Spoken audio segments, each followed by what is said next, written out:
Modul 4. Indahnya Pelangi Masyarakat Indonesia. Unit 1. Uniknya aku di antara keberagaman.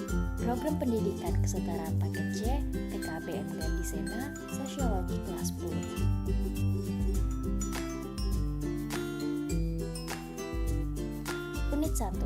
Uniknya aku di antara keberagaman, individu dan karakteristiknya.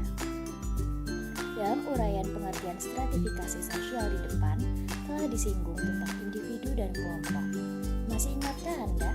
Pasti Anda masih ingat. Nah, sekarang akan kita pelajari terlebih dahulu tentang individu. Untuk itu, simaklah uraian materi di bawah ini dengan cermat. Pengertian individu. Dalam Kamus Eccles dan Shadali 1975 dinyatakan bahwa individu adalah kata benda dari individual yang berarti orang, perseorangan, dan oknum. Setiap orang, apakah ia seorang anak atau seorang dewasa dan apakah ia berada di dalam suatu kelompok atau seorang diri, ia tetap disebut sebagai individu. Individu menunjukkan kedudukan seorang yang bersifat mandiri atau otonom. Individu merupakan organ terkecil dari masyarakat yang tidak bisa dipisahkan dari kelompok masyarakat. Oleh karena itu, individu hidup dan dibesarkan oleh kelompok masyarakatnya. Artinya, individu diharapkan selalu berperilaku sesuai dengan budaya masyarakatnya.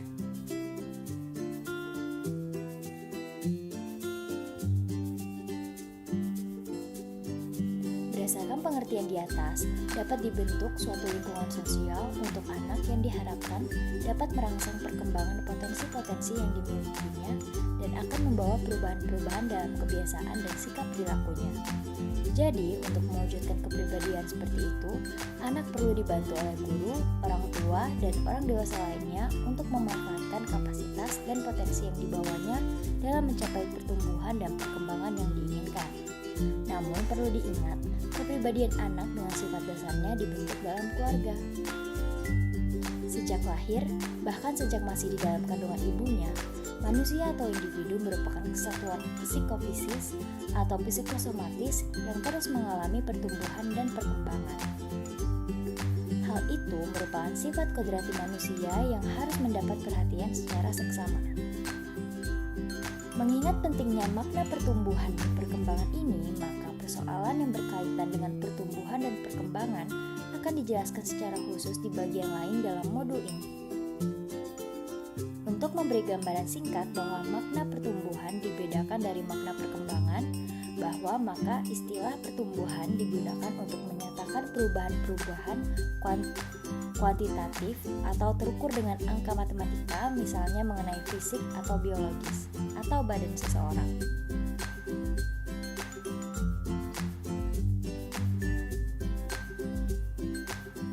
Dalam pertumbuhan dan perkembangannya, manusia mempunyai kebutuhan-kebutuhan.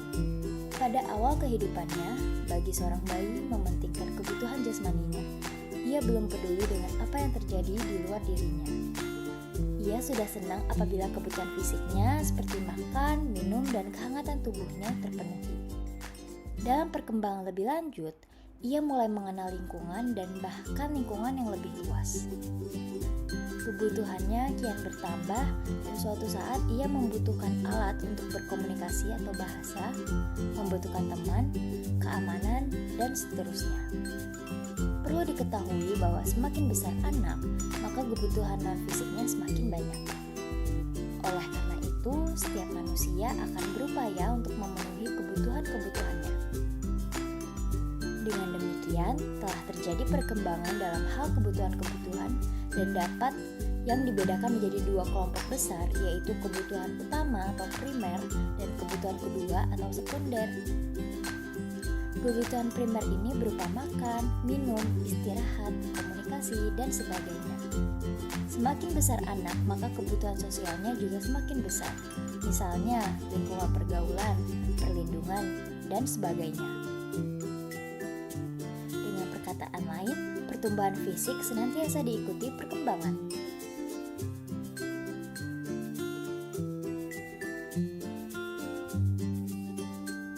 Seterusnya, untuk mengetahui atau mengkaji pertumbuhan dan perkembangan manusia individu secara garis besar dengan mengenal berbagai karakteristiknya. Uraian lebih rinci tentang pertumbuhan dan perkembangan mulai kanak-kanak hingga tumbuh menjadi remaja dan yang berkaitan remaja akan disajikan pada bagian lain. Nah, mudah bukan untuk memahami individu? Jika Anda masih kesulitan, coba Anda ulangi membaca sekali lagi. Jika masih juga ada bagian yang masih sulit dipahami, silahkan Anda bertanya dengan tutor. Namun, jika Anda sudah dapat memahaminya, silahkan melanjutkan pada uraian tentang karakteristik individu di bawah ini.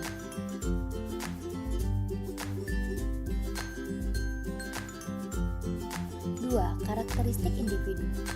Setiap individu memiliki ciri dan sifat atau karakteristik bawaan atau heredity dan karakteristik yang diperoleh dari pengaruh lingkungan. Karakteristik bawaan merupakan karakteristik keturunan yang dimiliki sejak lahir, baik yang menyangkut faktor biologis maupun faktor sosial atau psikologis. Pada masa lalu, ada keyakinan bahwa pembawaan atau heredity dan lingkungan merupakan dua faktor terpisah, masing-masing mempengaruhi kepribadian dan kemampuan individu dengan caranya sendiri-sendiri. Namun kemudian makin disadari bahwa apa yang dirasakan oleh seorang anak, remaja, atau dewasa merupakan hasil dari perpaduan antara apa yang ada di antara faktor-faktor biologis yang diturunkan dan pengaruh-pengaruh lingkungan. Seorang anak mungkin mulai pendidikan formalnya di tingkat taman kanak-kanak pada usia 4 atau 5 tahun. Pada awalnya ia memasuki sekolah mungkin tertunda sampai ia berusia 5 atau 6 tahun tanpa memperdulikan seberapa umur seorang anak. Karakteristik pribadi dan kebiasaan-kebiasaan yang dibawanya ke sekolah akhirnya terbentuk oleh pengaruh lingkungan dan hal itu tampaknya mempengaruhi pengaruh penting terhadap keberhasilannya di sekolah dan masa perkembangan hidupnya di kelak kemudian.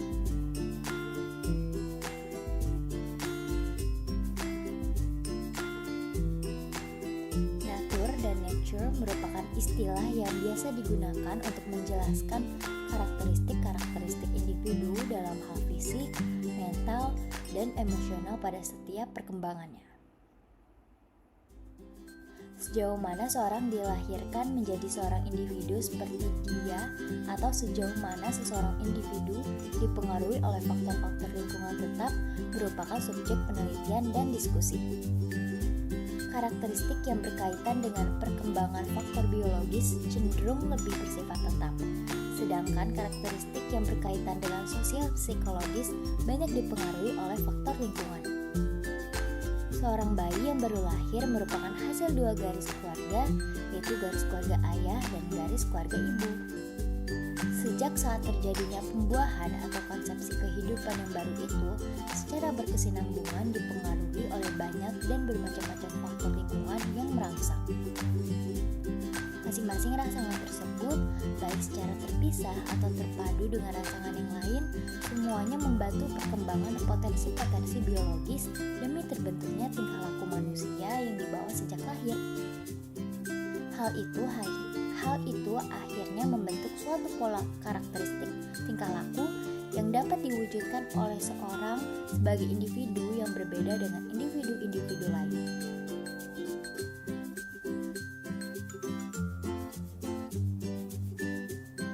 Dalam aspek perkembangan individu, dikenal ada dua fakta yang menonjol, yaitu 1. Semua diri manusia mempunyai unsur-unsur kesamaan di dalam pola perkembangannya dan di dalam pola yang bersifat umum dari apa yang membentuk warisan manusia secara biologis dan sosial. Tiap-tiap individu mempunyai kecenderungan berbeda.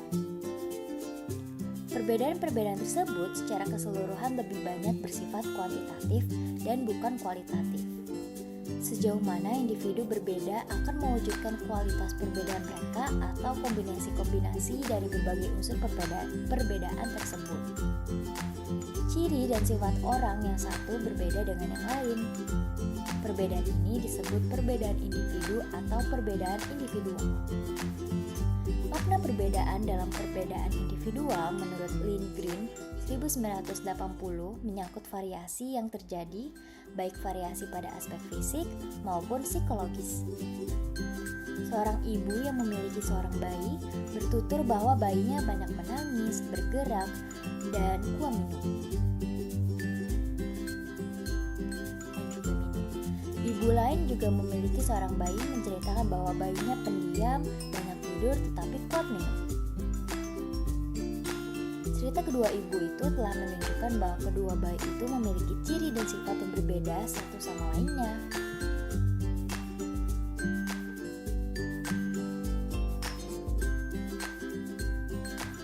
Seorang tutor setiap tahun ajaran baru selalu menghadapi warga belajar yang berbeda satu sama lain. Warga belajar yang berada di dalam sebuah kelas tidak terdapat seorang pun yang sama. Kemungkinan ada dua orang kelihatannya jika diamati benar-benar antara keduanya tentu terdapat perbedaan. Perbedaan yang segera dapat dikenal oleh tutor tentang warga belajarnya adalah perbedaan fisiknya seperti tinggi badan, bentuk badan, warna kulit, bentuk muka, dan semacamnya. Dari fisik, seorang tutor cepat mengenal warga belajar di kelasnya satu persatu. Ciri lain yang segera dapat dikenal adalah tingkah laku masing-masing warga belajar, begitu pula suara mereka. Ada warga belajar yang lincah, banyak bergerak, pendiam, dan sebagainya. Ada warga belajar yang nada suaranya kecil atau tinggi, dan ada yang besar atau rendah, ada yang jika berbicara cepat, dan ada pula yang pelan-pelan. Apabila ditelusuri secara cermat, warga belajar yang satu dengan yang lain memiliki sifat-sifat psikis yang berbeda-beda. Ada pula warga belajar yang memiliki pekerjaan yang berbeda pula seperti pedagang, guru PAUD, staf di sekolah, dan ibu rumah tangga.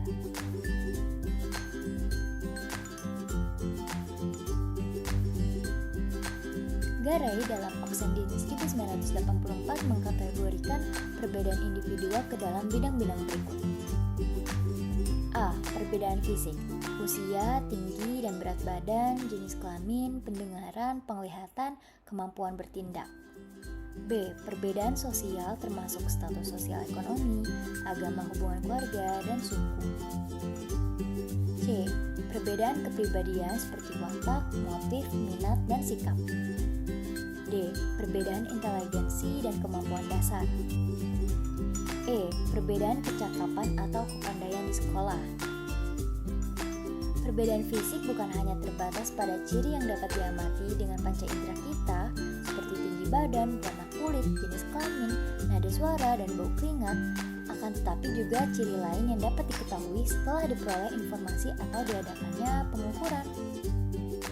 Usia, berat badan, kecepatan berlari, golongan darah, pendengaran, penglihatan, atau semacamnya merupakan ciri-ciri yang tidak dapat diamati dengan penginderaan.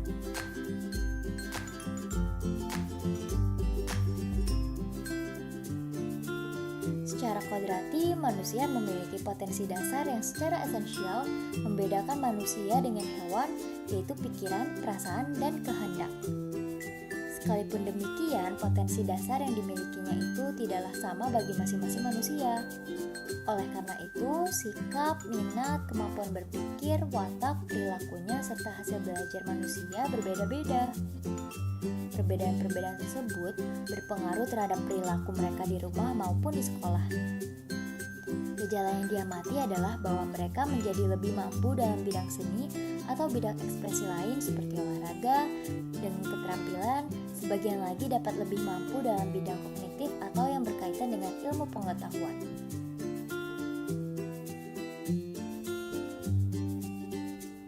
Terima kasih.